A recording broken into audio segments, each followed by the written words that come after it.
नमस्कार दोस्तों, स्वागत है आपका मेरे YouTube चैनल मैथ विद विकास शर्मा में। आज हम आपको मैट्रिक्स के वो क्वेश्चन कराएंगे जो बोर्ड परीक्षा में बार बार पूछे जाते हैं। इसकी शुरुआत हम बहुविकल्पीय प्रश्न से करेंगे।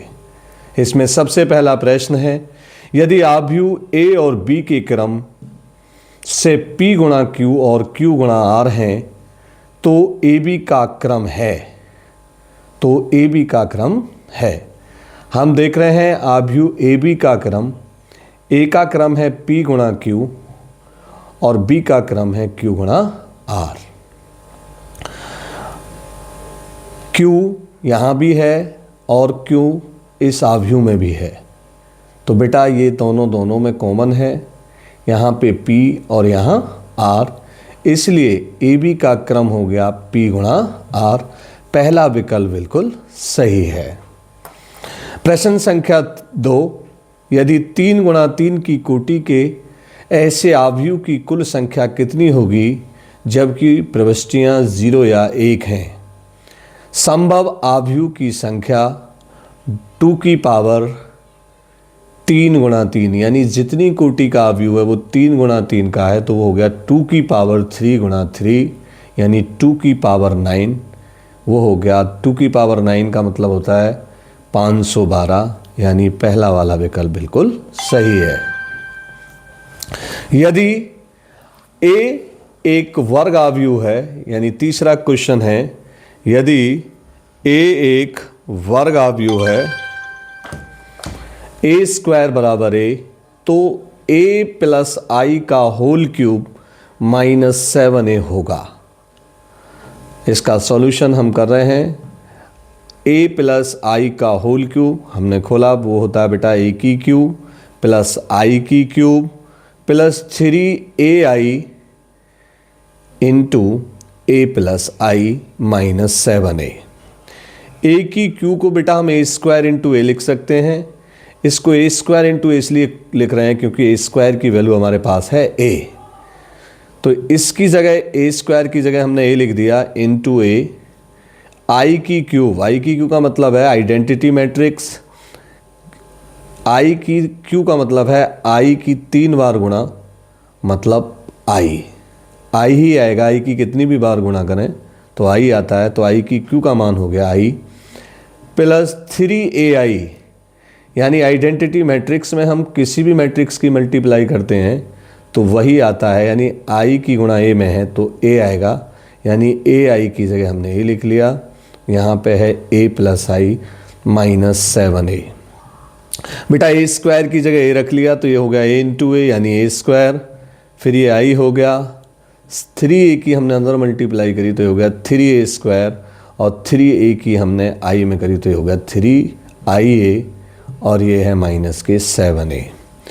A इंटू A, ये हो गया A स्क्वायर की वैल्यू बेटा दे रखी है A, तो इसकी जगह हमने यहाँ फिर A रख दिया। यहाँ पे I है, इस A स्क्वायर को भी हमने A लिख लिया प्लस 3IA, यानी I की किसी भी मैट्रिक्स में मल्टीप्लाई करते हैं तो वही आता है जिसमें मल्टीप्लाई करते हैं, यानी A आएगा यहाँ, तो ये 3A हो गया माइनस के 7A। अब A स्क्वायर की वैल्यू बेटा फिर यहाँ A स्क्वायर की वैल्यू दे रखी है तो हमने वो रख दी A plus I plus 3A और 3A हो गया 6A माइनस के 7A। A और 6A यानी 7A, ये प्लस के हैं, ये 7A माइनस से कैंसिल हो गया। ये आ गया बेटा I हमारा आंसर, यानी विकल्प संख्या C हमारी बिल्कुल सही है। अब हम अगले क्वेश्चन यानी चौथे क्वेश्चन की तरफ चलते हैं। आव्यूह A तथा B एक दूसरे के व्युत्क्रमणीय आव्यूह कोटि n के हैं तो AB का इन्वर्स होगा B inverse A inverse, AB का इन्वर्स होगा A inverse B inverse, AB का इन्वर्स होगा A इन्वर्स B, या AB का इन्वर्स होगा AB इन्वर्स। बेटा AB का जो इन्वर्स होता है वो B इन्वर्स A इन्वर्स होता है, यानी इसका विकल्प हो गया पहला बिल्कुल सही। अब हम अति लघु उत्तरीय प्रश्न जो बोर्ड परीक्षा में बार बार पूछे जाते हैं, जैसे ही पहला प्रश्न आपको दिया गया है, एक मैट्रिक्स A दे रखी है और एक मैट्रिक्स B दे रखी है, वो हमसे कह रहा है बी ए का मान ज्ञात कीजिए। 2022 और 23 की परीक्षा में पूछा गया है। बी ए की वैल्यू हमें ज्ञात करनी है, यानी बी ए मतलब बी की ए में गुणा। बी वाली मैट्रिक्स हमने ए लिख ली, गुणा ए की मैट्रिक्स लिख ली। बेटा गुणा हमेशा रो की गुणा होती है कॉलम में। इस 1 की मल्टीप्लाई हमने बेटा 0 में की तो 1 गुणा 0, फिर 0 की गुणा 1 में की तो ये हो गया 0 गुणा 1। ऐसे ही फिर इस रो की हमने दूसरे कॉलम में मल्टीप्लाई की, यानी बेटा 1 गुणा 1 और 0 की 0 में गुणा की तो 0। ऐसे ही अब दूसरी रो की मल्टीप्लाई करेंगे बेटा 0 की गुणा 0 में तो 0 और -1 की गुणा 1 में तो ये हो गया बेटा 1 गुणा -1। फिर इस रो की दूसरे कॉलम में यानी 0 की गुणा 1 में तो हो गया बेटा 0 गुणा 1 और -1 की गुणा 0 में तो हो गया -1 गुणा 0। बेटा यहाँ तो आ गया 1 गुणा 0 यानी 0, 0 गुणा 1 यानी 0 तो ये हो गया 0, 1 इंटू 1 ये हो गया बेटा 1, ये 0, ये है 1 इंटू -1 तो ये हो गया -1, ये बेटा 0, ये भी 0 तो ये हो गया 0, यानी बी ए का जो मान है वो आ गया 0, 1, -1 और 0। ये 2022 और 23 की परीक्षा में पूछा गया है।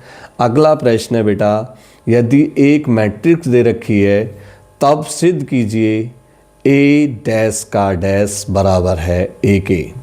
बेटा इस डैश को हम कहते हैं परिवर्त यानी ट्रांसपोज अवयव। तो ये कह रहा है ए के परिवर्त का परिवर्त बराबर है। हमें बेटा ए दे रखा है 3√3 2 और दूसरी रो में 4 2 और 0। तो ए का परिवर्त यानी इस मैट्रिक्स की जो पंक्ति हैं उनको हम स्तंभ के रूप में लिख लेंगे, यानी 3√3 और 2 ये पंक्ति में लिखे हुए हैं, इनको हमने कॉलम में लिख लिया। अब जो दूसरी पंक्ति है उसको दूसरे कॉलम में लिख लिया, तो ये आ गया इसका परिवर्त। यानी परिवर्त वो होता है जब किसी अवयव की पंक्तियों को स्तंभ में और स्तंभों को पंक्तियों में बदल दिया जाए तो वही उस अवयव का परिवर्त अवयव कहलाता है।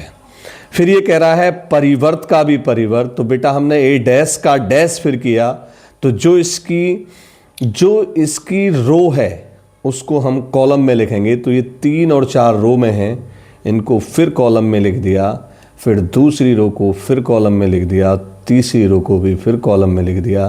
तो ये आ गया बेटा 3√3 2 4 2 0, यानी ये डैश का डैश यानी परिवर्त का परिवर्त ये बेटा लौट कर वही हमारी जो ए मैट्रिक्स है वही आ गई, इसलिए इसकी जगह हमने इसका मान ए रख दिया जो कि हमको प्रूव करना था। नेक्स्ट अगला क्वेश्चन देखेंगे बेटा, यदि ए कोई मैट्रिक्स दे रखी है cos alpha minus sine alpha sine alpha cos alpha, तब वो हमसे कह रहा है ए प्लस ए डैश बराबर होगा आई के, तब अल्फा का मान ज्ञात कीजिए। ये भी 2020, 22 और 23 की परीक्षा में पूछा गया है। तो बेटा हम जानते हैं ए का परिवर्त होता है ए डैश, यानी जो हमारी मैट्रिक्स हमें दी गई है उसकी जो पंक्ति है उसको हम कॉलम में लिख देंगे, यानी cos alpha minus sine alpha को हमने पंक्ति से स्तंभ में लिख दिया। ऐसे साइन अल्फा कॉस अल्फा जो पंक्ति में है उनको हमने स्तंभ में लिख दिया, तो ये आ गया बेटा ए डैश। अब हमें दिया है ए प्लस ए डैश बराबर है आई, तो ए प्लस ए डैश बराबर आई मतलब आइडेंटिटी मैट्रिक्स जिसके विकर्ण पर 1 1 होता है। ए की जगह ए की वैल्यू रख दी, ए डैश की जगह ए डैश की वैल्यू रख दी। बेटा इन दोनों मैट्रिक्स को हमने जोड़ दिया। जोड़ते कैसे हैं, पहले अवयव को पहले अवयव के साथ, तो cos alpha plus cos alpha minus दूसरे अवयव को दूसरे के साथ, तो माइनस के साइन अल्फा प्लस के साइन अल्फा। ये साइन अल्फा है, ये माइनस साइन अल्फा, तो बेटा माइनस आ गया। ये cos alpha plus cos alpha, ये माइनस के साइन अल्फा प्लस के साइन अल्फा कैंसिल हो गए, ये प्लस माइनस के साइन अल्फा कैंसिल यानी 0 आ गया। कॉस अल्फा और कॉस अल्फा 2 कॉस अल्फा हो गया, यहाँ 0 हो गया, यहाँ भी 0 हो गया, और यहाँ कॉस अल्फा यानी 2 कॉस अल्फा हो गए। Cos alpha plus cos alpha 2 cos alpha हो गए। और आइडेंटिटी मैट्रिक्स जो हमें आई दे रखी है वो होती है बेटा 1 0 0 1। बेटा ये यहाँ I2 भी कह सकता है, यहाँ I से मतलब है I2, क्योंकि A जो हमें दे रखा है वो 2/2 की मैट्रिक्स दे रखी है, इसलिए I2 है। हो सकता है हमें 3/3 दे रखा होता तो वो I3 होता। अब हम जानते हैं आव्यूह की समानता के नियम से पहले अवयव को पहले अवयव के बराबर रख दिया। बेटा 2 कॉस एल्फा बराबर हो गया 1। कॉस एल्फा को यहीं रहने दिया, 2 को इधर ले गए तो ये 1/2 हो गया। अब हम ये देखते हैं कि कॉस में 1/2 किसकी वैल्यू होती है बेटा।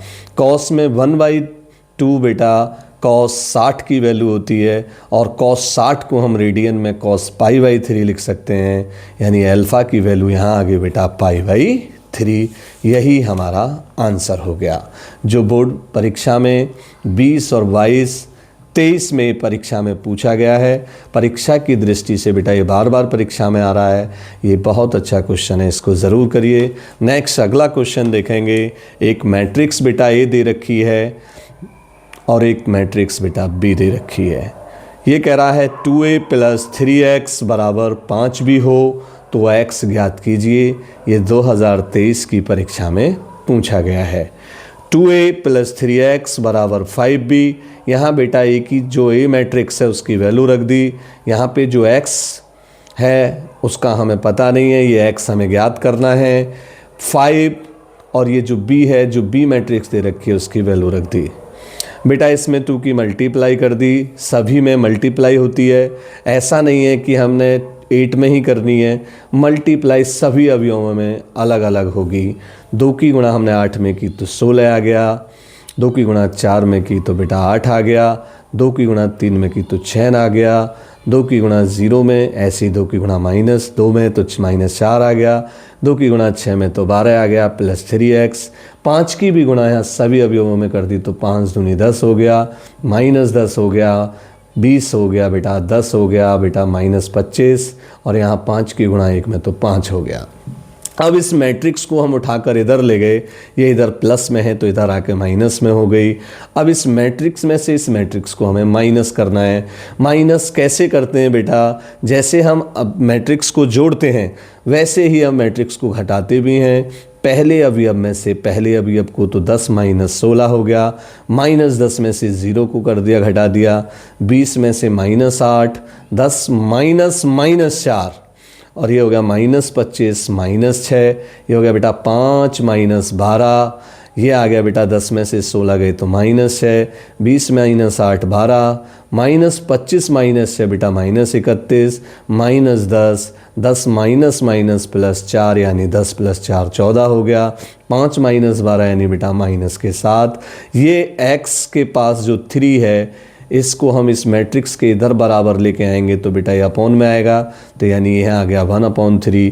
तो x की वैल्यू आ गई बेटा 1/3 मैट्रिक्स से बाहर, -6 -10 12 14 -31 -7, यही हमारा आंसर हो गया।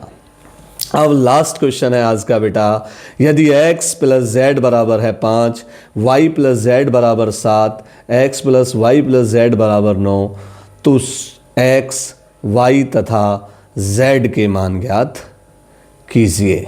x, y, z के मान ज्ञात कीजिए।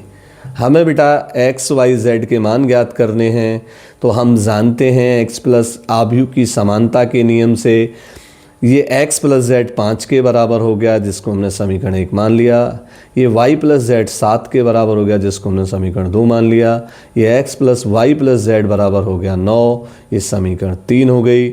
हमने समीकरण 3 में ये x + z की जगह बेटा 5 रख दिया यहाँ, तो भाई x की और z की जगह यहाँ 5 रखेंगे तो ये हो जाएगा y + 5 और बराबर 9। यहाँ से y की वैल्यू आ गई बेटा, 5 को इधर ले गए तो 9 में से 5 गए तो 4, y का मान आ गया 4। यहाँ पे फिर हमने समीकरण 3 में ये y + z की जगह बेटा 7 रख दिया इस y की और z की जगह, तो ये हो गया x + 7 बराबर 9, x + 7 बराबर 9, x बराबर 9 - 7 बराबर 2, यानी x माइनस 9, 9 में से 7 गए तो बेटा 2 आ गया। अब x और y के मान हमने समीकरण 3 में फिर रख दिए, तो ये बेटा x की जगह है हमने बेटा कितना रख दिया 2, और y की जगह बेटा 4, प्लस z बराबर 9, z बराबर 9, 4 और 2 6, इधर जाके बेटा माइनस हो गया। z की वैल्यू आ गई बेटा 3, यानी x का मान आ गया बेटा 2, y की वैल्यू आ गई बेटा 4 और z की वैल्यू आ गई 3। आज के लिए बेटा इतना ही। कल हम आपको इन आव्यूह के कुछ लॉन्ग क्वेश्चन कराएंगे जो बोर्ड एग्जाम में बार बार पूछे जाते हैं। धन्यवाद।